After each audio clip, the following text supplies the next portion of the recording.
Okay. Telma, please lead us to prayer.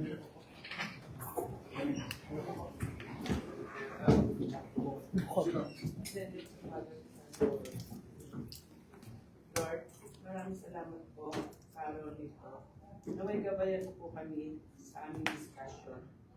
In Jesus' name, Amen. Amen.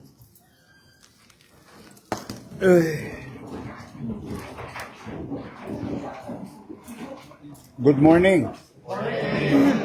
Well, una, salamat sa Diyos.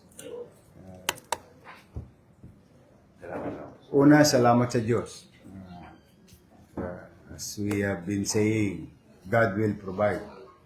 Nairaos natin with that announcement this morning that cost us about 648 million taxpayers' money.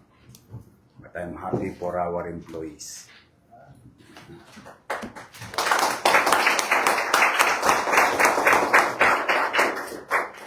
And I'm grateful to the taxpayer, no?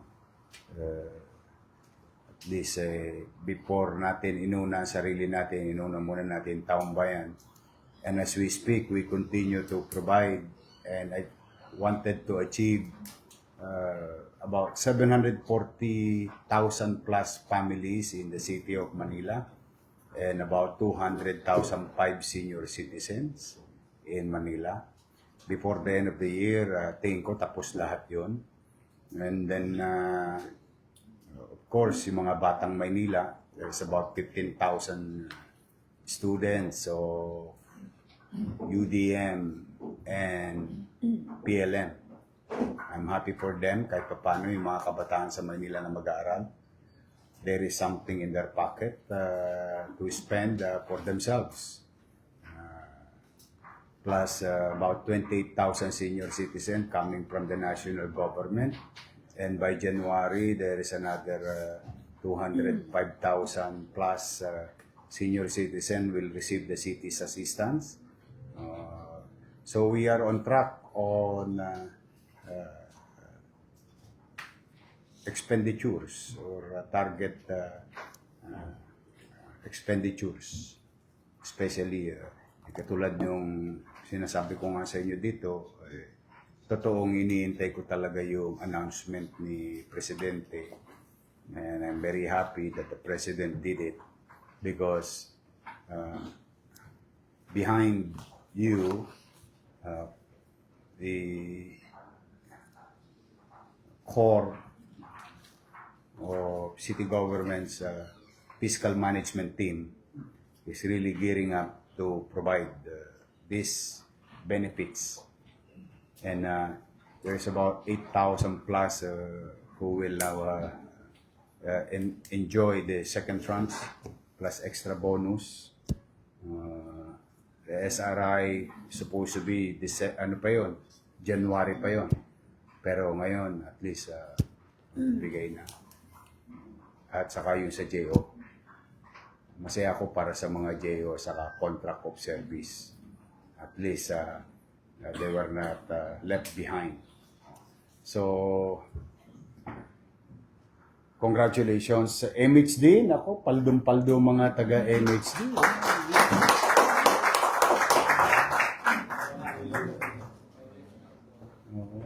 Baka naman.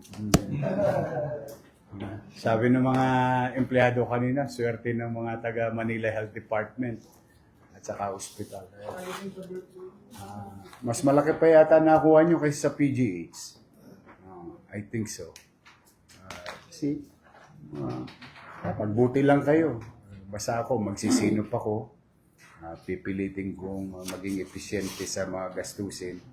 But I have to give it to our employees, dedicated their free time when they were called to be of service during Saturday and holiday. And I think an applause to City Treasurer's Office employees.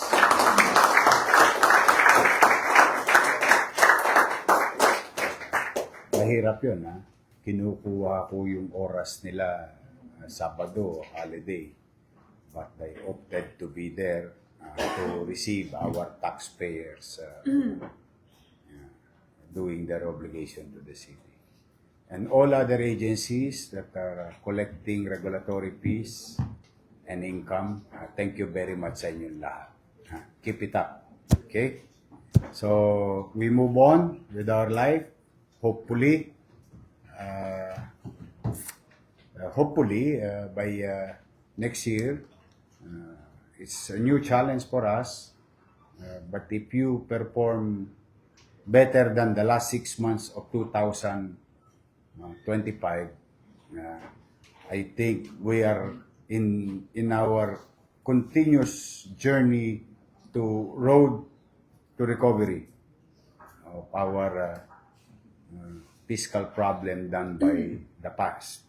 No, so far as of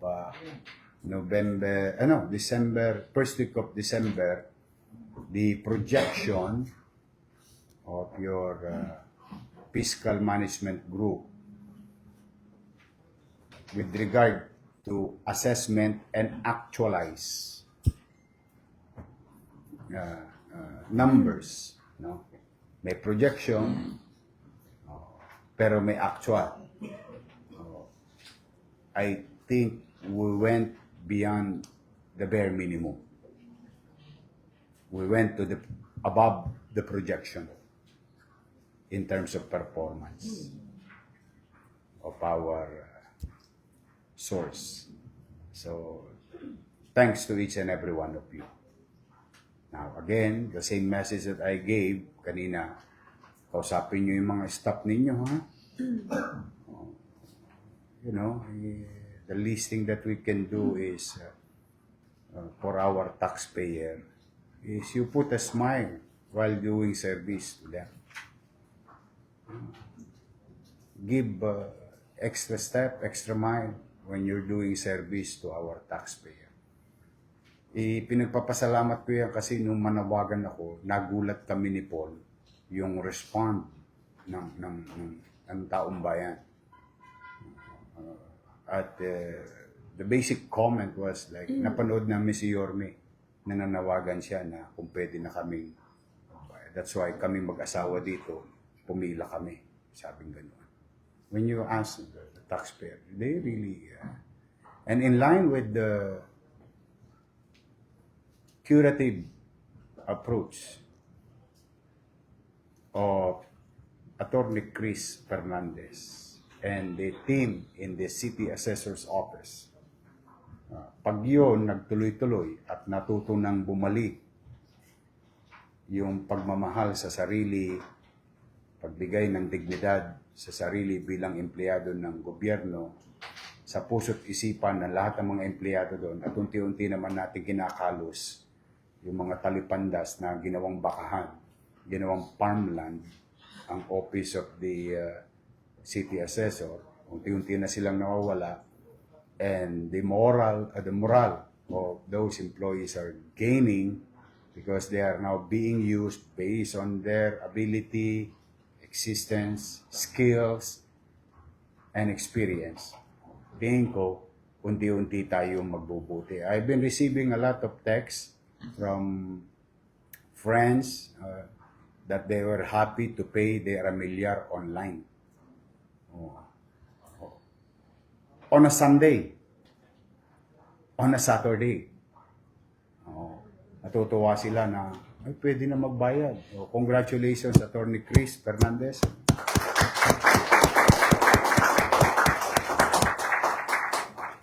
Sayang kung ito'y ipinagpatuloy nung nasimulan na natin. Nahinto yan nung nawala tayo, but we're going to regain those things, and I will not allow anybody to ruin it. Marami pa naman tayong tapunan. Don't worry.